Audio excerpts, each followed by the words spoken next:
Bora, minha gente, estamos aqui começando Pode Crescer, iniciando com o Guilherme Tarly. Ele é enfermeiro, ele é intensivista, ele é emergencista e ele é diretor da Sala Vermelha Treinamentos. Vamos aqui começando conversando sobre primeiros socorros para as mães, que as mães podem oferecer para essas crianças e falar sobre várias coisas nos cuidados que nós podemos oferecer e que quem quer aprender pode aprender aqui com a gente, tá? Então, seja bem-vindo, Guilherme. Obrigado. Tudo bem? Tudo ótimo. Agradeço pelo convite, né? Representando aqui a Sala Vermelha Treinamentos, mas como amigo e convidado, né, de Ximênia. Nós tivemos o prazer de dividir, né, algumas experiências de emergência e ela me convidou para fazer esse bate-papo muito legal para vocês. Falar sobre emergências do lar. Do lar, isso. Emergências que a gente acha que não, mas elas estão muito presentes na nossa casa, né? Inclusive, também faço consultorias, né? Já fui convidado, né, por mães que tinham essa preocupação, né? É que é tão necessário, né? Uhum. É necessário que a gente possa estar sempre fazendo esse tipo de orientação, esse tipo de aconchego mesmo, né? Eu costumo dizer que quando a gente vira mãe, a gente não sabe direito como a gente vai se portar, a gente nunca sabe o que esperar daquele bebê. Isso. E aí, às vezes, a gente vai ver casos, por exemplo, de engasgo, casos de convulsão em casa, né? E tantas outras emergências. Uma das coisas que eu, como fisioterapeuta da área respiratória, também de emergência, eu entendo essas questões relacionadas à parte respiratória, mas eu compreendo muito mais o valor do enfermeiro na atuação, muitas vezes, desse primeiro socorro e dessa orientação. Então me diz assim, por exemplo, para uma mãe que acabou, que o filho engasgou durante a amamentação, por exemplo, como é que essa mãe vai se portar com ele? Isso. A mãe, quando é mãe de primeira viagem, né, ela está naquele processo de aprendizado. Então, tem muitas coisas que causam medo na mãe, né? E quando a pessoa não é da área de saúde, né, ela não sabe como agir naquela hora, ela vai ficar no desespero, né? E aí vai depender da idade da criança, né? Quanto mais novinho, mais desesperado os pais ficam, né? A mãe, o pai. E a gente precisa realmente aprender, né, a fazer essas manobras, que são manobras que não precisa de nenhum suporte, nenhum artifício, não precisa de nenhum objeto específico para se fazer, né? A gente faz apenas com as mãos, né, e técnicas de posicionamento, que inclusive esta semana, né, teve atualizações da American Heart Association e teve algumas mudanças no protocolo de obstrução de vias aéreas por corpo estranho, né? Então a gente precisa entender qual é o mecanismo, né, desse engasgo. O corpo estranho é sólido ou é líquido? Porque se eu tenho um corpo estranho sólido, eu tenho uma abordagem para fazer no paciente. Se o corpo estranho é apenas líquido, a abordagem já é diferente, né? E a gente precisa, a primeira coisa é distinguir, né? Saber o que é que está causando essa obstrução no meu paciente. E aí a gente vai direcionar para qual procedimento eu vou fazer, né? Qual é a idade do meu paciente? Qual é o protocolo que é adequado para a idade desse paciente? É uma criança de quantos anos? Qual é o peso? Qual é o porte da criança? Porque será que essa criança ela está entrando na puberdade? Então, se ela entra na puberdade, eu vou tratar da mesma forma que eu trataria uma obstrução num adulto, né? Se é uma criança que ela está naquele processo da primeira, segunda infância, né, que vai de 1 ano até o início da puberdade por volta dos 10 anos de idade. Sim. Então tem um outro tipo de conduta. Abordagem. É um bebê, né, que vai dos 28 dias, né, pós-neonatal, até 1 ano de idade. Então já tem outra abordagem. Guilherme, como é que a gente pode orientar essa mãe de uma forma que, olha mãe, você percebeu que seu filho ele teve uma obstrução, ele teve um engasgo, né? Como se fala, normalmente a gente fala obstrução, mas como essas mães, elas teve um engasgo, como é como é que essa mãe ela vai se portar? Porque, às vezes, por exemplo, em sala de emergência, eu vejo aquela mãe que chega com o filho balançando, desesperada, chorando porque o filho engasgou, e muitas vezes aquele filho até já desobstruiu. Ou então, às vezes, ele está, de fato, apresentando sinais de cianose, torpor. E aí, por favor, me diz como é que isso pode ser feito, como é que isso pode ser destrinchado de uma melhor forma, e o que essa mãe ela deve fazer logo quando ela encontra com isso. A primeira coisa que a gente tem que fazer é identificar o tipo de obstrução e a gravidade, né? Qual é o tipo de corpo estranho que está lá, como falei anteriormente, e qual é a gravidade. É uma obstrução leve ou é uma obstrução grave? Aí eu tenho que olhar para a criança, né? Fazer uma leitura do que esse meu paciente está me apresentando. Na hora, a mãe vai ter que olhar para o filho. Porque se eu tenho uma obstrução leve, essa criança ela é capaz de tossir, ela é capaz de respirar, ela é capaz de, a depender da idade, ela pode ou não falar, né? Ou pode balbuciar, emitir os sons naturais para a idade dela. Tem ânsia de vômito também, isso. Né? Ou pode ser uma obstrução grave, né? Que esse paciente não é capaz de respirar ou tem uma respiração dificultosa, agônica, que me orienta para uma obstrução parcial ou total, né? Ele pode ter ou uma apneia, ou pode estar apresentando estridor, que é aquele som mais ruidoso, né? Lembrando que a apneia, minha gente, é justamente a não respiração. Parou de respirar. Ele não está saindo o arzinho do narizinho dele, da boquinha dele, quando ele respira, tá? Isso. Então esse paciente ele para de respirar, ele tem o que a gente chama de tosse silenciosa. Sabe aquele momento que a gente tenta tossir, parece que está tossindo para dentro, que não sai aquele som, não sai tosse, não sai nada? Então, esse meu paciente apresentando isso, e aí ele não vai ser capaz de falar, mas ele pode até ser capaz de gesticular, né? Sim. Informar que ele está engasgado. Sim. Então eu preciso saber, essa obstrução é leve ou é grave? Porque se for uma obstrução leve, o que eu preciso estimular é que o paciente ele coloque aquele corpo estranho para fora pela própria fisiologia dele, pela naturalidade do corpo, que é estimular a tosse, pede para o paciente tossir, faz algum estímulozinho no bebê para o bebê tossir, né? E a gente deixa com que o próprio corpo dele retire aquele corpo estranho. Sim. Se é um paciente que tem uma obstrução grave, aí eu vou entrar com as manobras, né? Vai depender. É um bebê, a gente vai fazer aquelas compressões com uma tapotagemzinha torácica entre as escápulas, né? Como teve atualização agora, e aí a gente já vai trazendo essa parte da atualização. Se for criança, né, que a gente chamava antes da manobra de Heimlich, né, que é aquela manobra de desobstrução, eles fizeram meio que um mix, né, das duas manobras. Né, Isso, da tapotagem na região interescapular. Faz a tapotagem e faz a manobra de Heimlich, faz a compressão gástrica também. Sim. Né? Então, houve essa mudança, né, para a criança, que antes era só a manobra de Heimlich, adaptando a sua altura para a altura da criança. Sim. Né? Mas, isso é importante. Isso. Então, tem muitas mães que têm preocupação porque o bebê, vou utilizar um termo bem comum, né, bem coloquial, o bebê gofou, né? E aí o bebê apresentou aquele desconforto respiratório. Sim.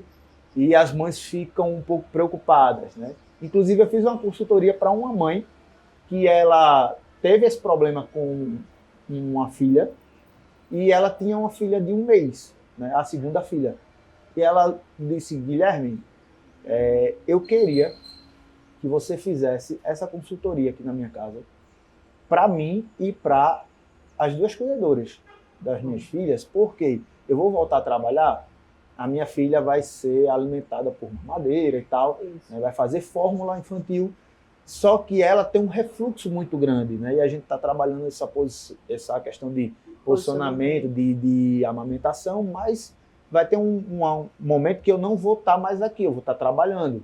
E algumas das refeições vão ser feitas através de mamadeira, de cuidadoras. Então, eu preciso que essas cuidadoras elas saibam agir se a minha criança engasgar. E a gente foi para lá para fazer toda essa abordagem, educação, né? isso, adaptada para a realidade dela, né? Qual é a tua necessidade? O que é que a tua criança tem hoje?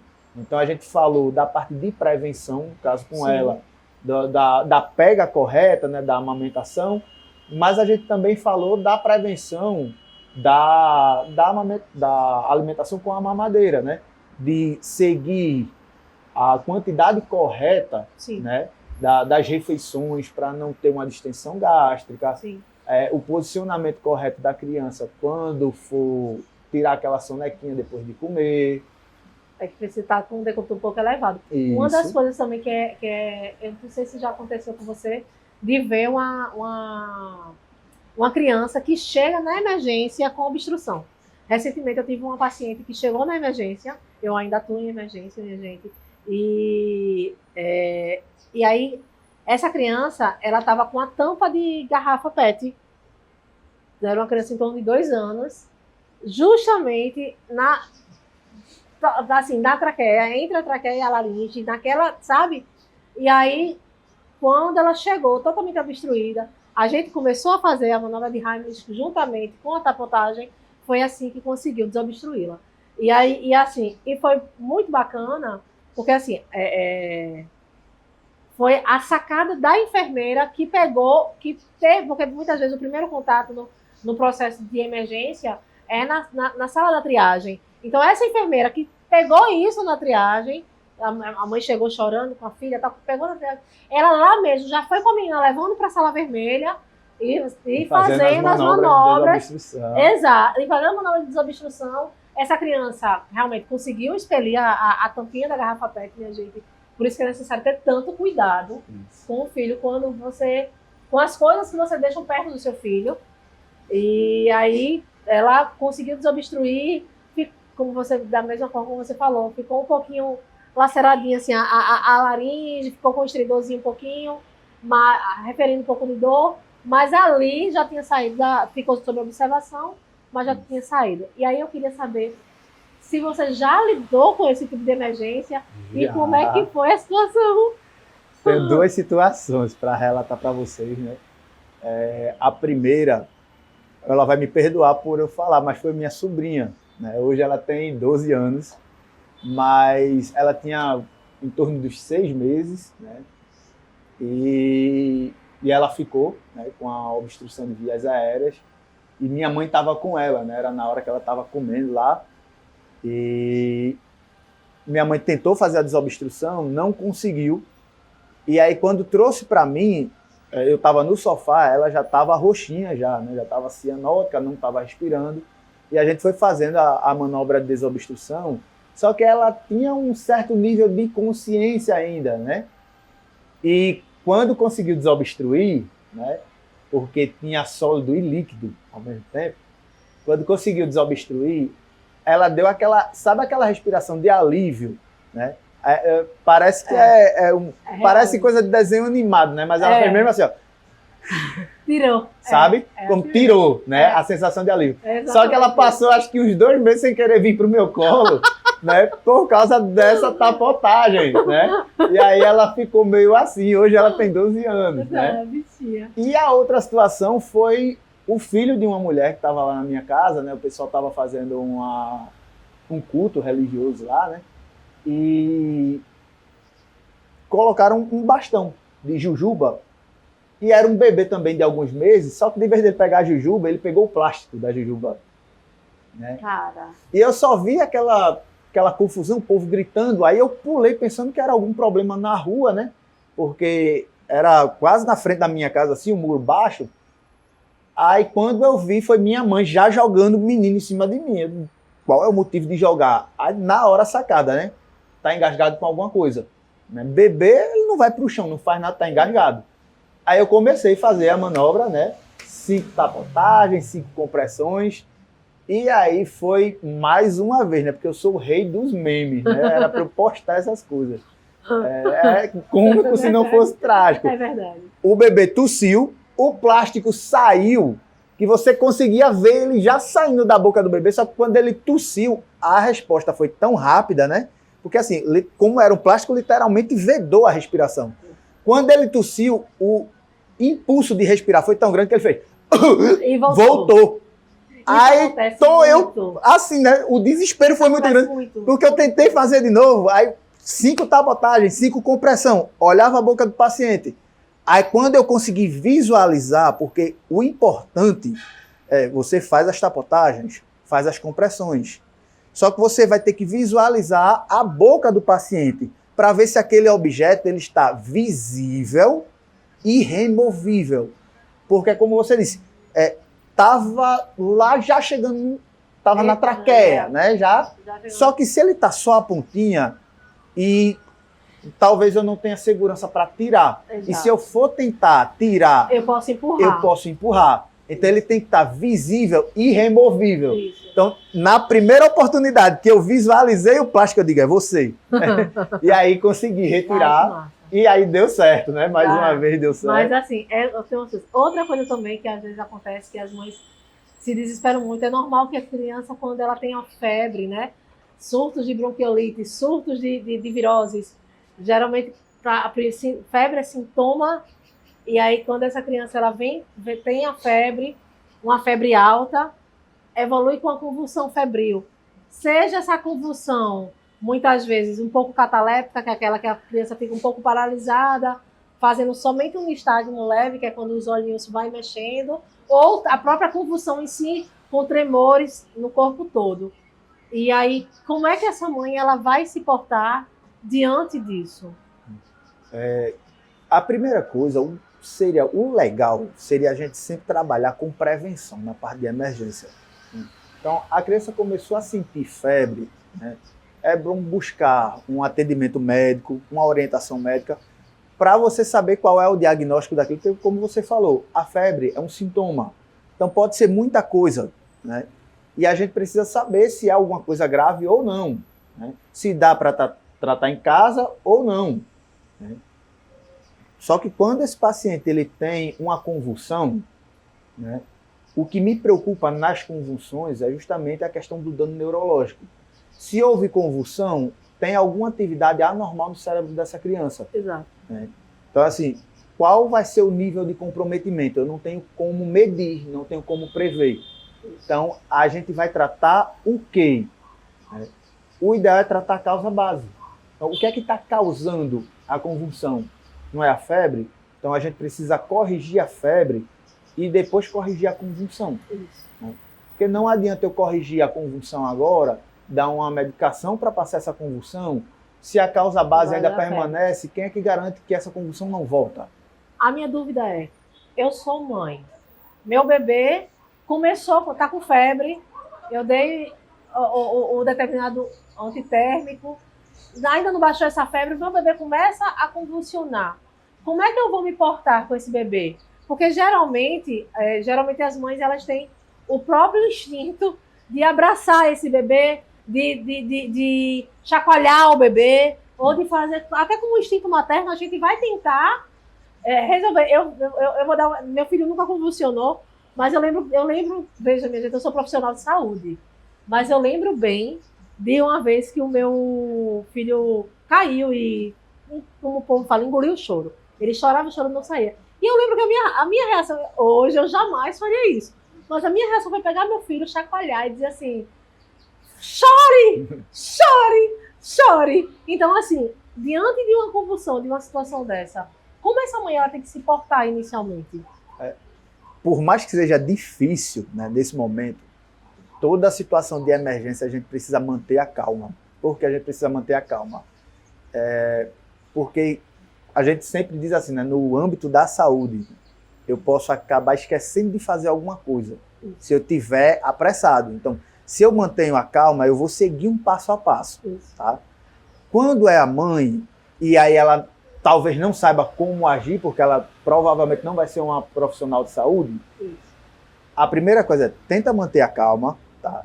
E tenta proteger a tua criança para ela não acabar se lesionando mais. Porque aí vai depender do tipo de convulsão, como você falou, né? Vai ser crônico, vai ser tônico-clônico, vai ser uma convulsão que ela vai parecer uma crise de ausência lá, Isso. né? Então, assim, se ela começa a se bater e tem essas contrações, eu preciso prevenir que ela tenha outras lesões, né? Que a cabeça bate em algum canto, que o braço bate em algum canto. Então, a gente não vai conter a criança, né? Mas a gente vai proteger. Segura a criança de uma forma que não segura para impedir essa contração dela, mas que proteja para que ela não bata em outros lugares. E aí leva ela para o hospital mais próximo para tratar o que está causando a convulsão. Tem que também ter um cuidado justamente para não bater a cabeça Isso. no chão, não lesionar outras partes, mas também, muitas vezes, a convulsão tem uma salivação, né? Isso. E aí tem que ter cuidado para que ela não vomite, porque às vezes se essa criança está com a barriguinha cheia, acabou de mamar, então para que ela não regurgite, ou não vomite, ou não golfe, e isso não venha a ser broncoaspirado, né? Eu, como fisioterapeuta, a gente sempre vai pensar na parte respiratória. Então, para ele poder proteger essa via aérea, isso é muito importante, né? Isso. Me fala um pouquinho, por favor, da sala de emergência treinamentos. A gente tem esse desafio de ensinar, eu acho que eu acredito que você coabite no que eu penso. A gente estudou tanto, a gente vem graduação, pós-graduação, curso de extensão, preparação de mestrado, enfim. E aí eu acho que é um baita de um egoísmo a gente segurar isso e não compartilhar isso para a sociedade, né? Não só com a sociedade, mas também com as pessoas que estão aprendendo agora. Então, me diz como é que surgiu a sala de emergência treinamentos, de onde veio, como veio a ideia, como é que e o que vocês estão fornecendo e formando, porque eu creio que seja um pouco disso também. A Sala Vermelha, ela traz uma ideia de emergência inicial, né? Mas a ideia realmente era um pouquinho diferente. Porque o que é que a gente lembra quando a gente fala de uma sala vermelha? É emergência, mas eu preciso de decisões rápidas, eu preciso de pensamento crítico, né? Então, a ideia da Sala Vermelha, ela vem com o cargo forte, com cursos de urgência e emergência, tá? Mas a gente tem projetos para outros cursos, né? A gente trabalhar com desenvolvimento de pessoas, a gente trabalhar com ferramentas de gestão, né? Ferramentas básicas de gestão, porque eu brinco com as pessoas, eu digo, elas até sabem o que tem que fazer, elas só não sabem como. Né? Então, às vezes as pessoas sabem que elas precisam fazer um plano de ação, vai precisar fazer um 5W2H. E ela diz no automático, não, a gente precisa, vamos fazer um 5W2H. Tá, mas faz aí para eu ver. Então a pessoa às vezes ela não sabe como desenvolver, né? Um PDCA para a gente fazer um planejamento, né? Uma matriz de causa e efeito. Então a gente trabalha com os cursos de urgência e emergência, né, que são os principais cursos. Sim. Mas a gente está com esse desenvolvimento aí para 2026, provavelmente segundo semestre de 2026, para cursos em outras áreas de saúde, né, que não especificamente sejam para urgência e emergência. E a gente vai trabalhar com UTI também, alguns cursos de UTI. Vai ter um curso de emergência pediátrica, né, para técnicos de enfermagem, enfermeiros, médicos, físicos, alunos, né, graduandos, alunos de técnicos que tenham esse interesse, porque a pediatria é outro mundo dentro da saúde. É verdade. Né? Para quem não sabe, eu e Guilherme, nós tivemos o prazer de trabalhar juntos em emergência pediátrica e em UTI pediátrica. Então, você vê, é muito bacana você ver uma pessoa que tem a expertise, que eu sei que você tem, na questão de atuação, de cuidado, e compartilhando isso com alunos, compartilhando isso com profissionais, compartilhando isso com pessoas que estão querendo se desenvolver, né? Vendo também em todas as áreas e trazendo isso com muita fidelidade às coisas. Então, eu só tenho a agradecer. Eu te apresentei, falei um pouquinho, mais ou menos, da tua atuação, mas me diz, como é que tu começaste, assim, de onde veio a ideia de fazer a faculdade de enfermagem e até tudo que tu fizeste até agora e o que é que tu fazes hoje? Na realidade, eu não escolhi a enfermagem, né? E aí não é aquela palavra motivacional, não. Foi a enfermagem que me escolheu. Porque quando eu estava no ensino médio, eu queria ser professor de física ou de história, né? Então não tinha nada a ver com saúde. Quando eu estava no terceiro ano, né, do ensino médio, o professor de biologia levou a gente para o IML. E teve uma hora que estava eu, o técnico de necrópsia e o corpo. Todo mundo afastado e eu já estava em cima. Né? E eu achei aquilo muito legal. E eu não sabia como, mas eu digo, eu tenho que aprender isso. Eu tenho que estudar saúde. Né? E aí eu fui fazer, né, faculdade e tinha 3 opções de curso. Né? Aí eu coloquei fisioterapia, direito e enfermagem. E aí a minha nota cabia nos 3 cursos. Eu disse, pô, eu vou para enfermagem. E comecei a enfermagem, né, sem saber nada de enfermagem. Né? Não tinham pessoas, né, da família para me orientar. A pessoa que tinha nos deixou muito cedo, então a gente tinha pouco contato. Eu fui aprendendo com os colegas. Na metade da graduação, eu fiz um curso de atendimento pré-hospitalar. Né? E aí eu me apaixonei por emergência. Então, a segunda metade da minha graduação foi dedicadíssima para a emergência. Eu lia muito protocolo de emergência, né? Já tinha lido quase todos os protocolos do Brasil.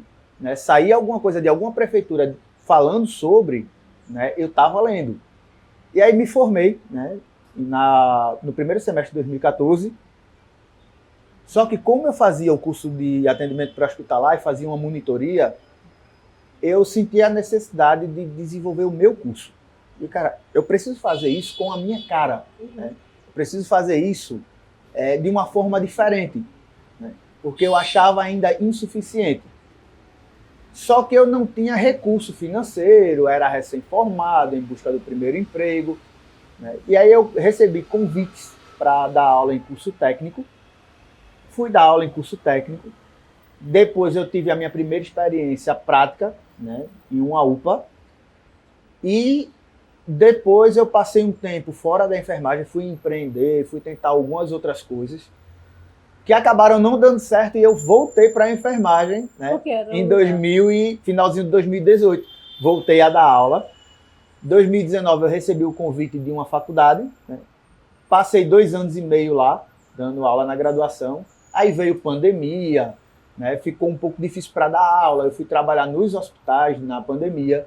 E aí eu rodei um bocado de hospital, até o último hospital que eu fiquei, né, que aí foi quando eu tive essa oportunidade de trabalhar com pediatria, né, que, para ser sincero, eu tinha medo, eu tinha um receio muito grande, né, de trabalhar com pediatria, mas acabei aprendendo, né, e eu vi que era mais medo do desconhecido, né, e desenvolvi essas habilidades. E quando eu saí desse hospital, né, muitas pessoas já falavam comigo. Eu já tinha a vontade de abrir o curso, né?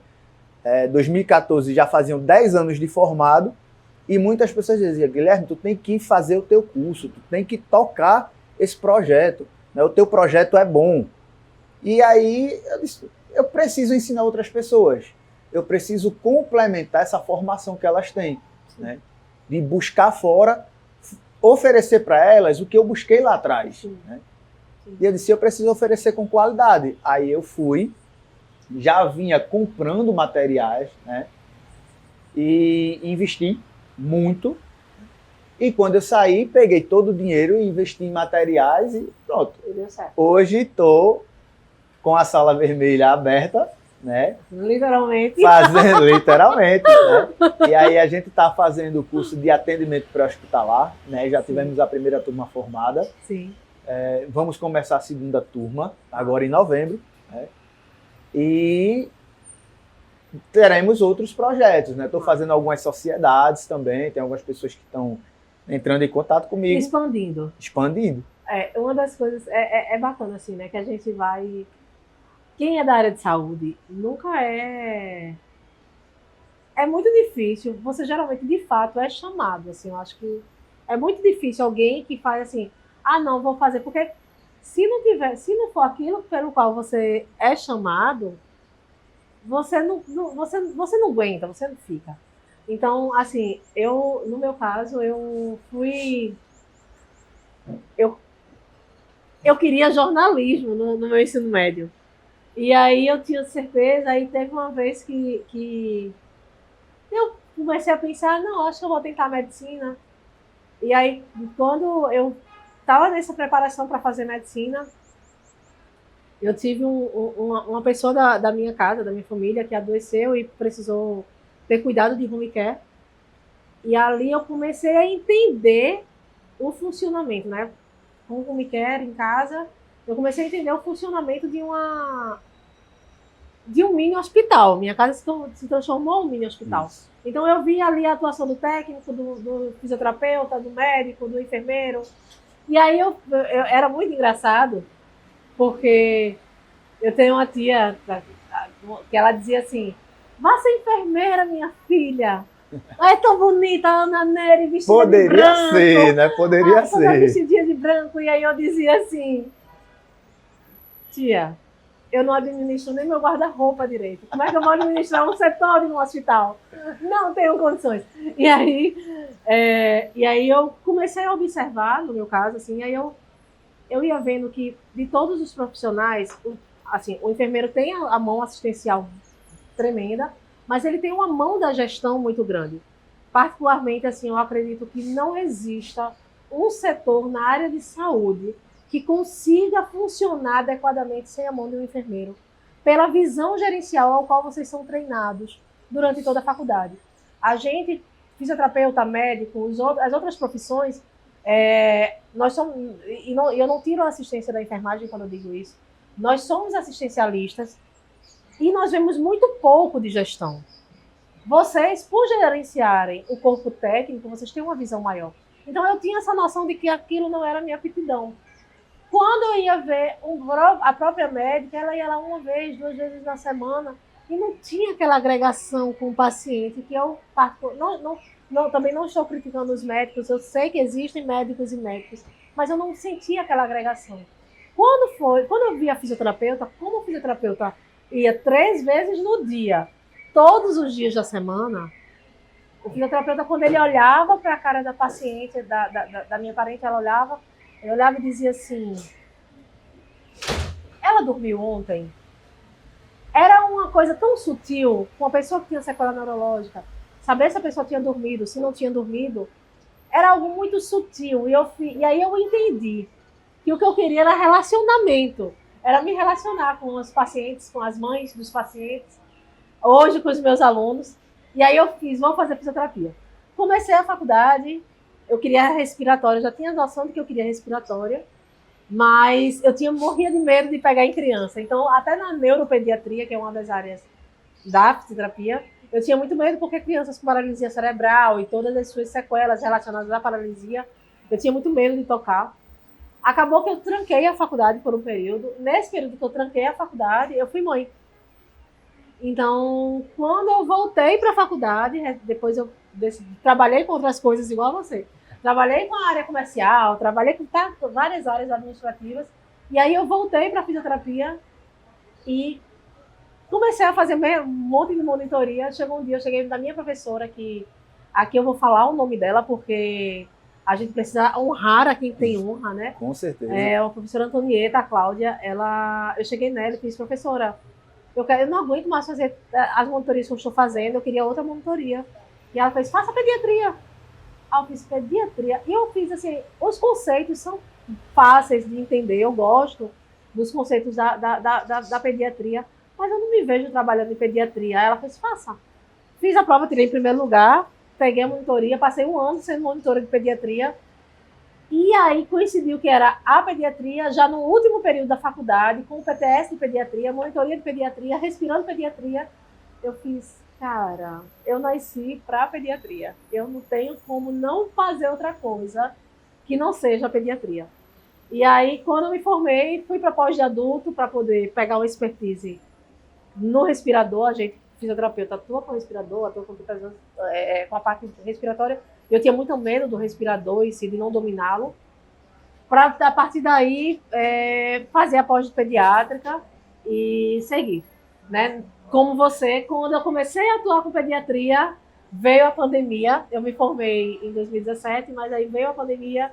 A pandemia, eu cometi a loucura de trabalhar em 5 hospitais ao mesmo tempo. Nossa. Então, a gente ia vendo protocolos de prona, protocolos da própria pediatria. E aí, em seguida... da própria pediatria, não, perdão. Da própria pandemia. E aí, quando terminou a pandemia, eu preciso voltar para o meu aconchego. E aí foi quando eu voltei para a pediatria, trabalhei com UTI pediátricas, UTI neonatal, na área particular, na área SUS.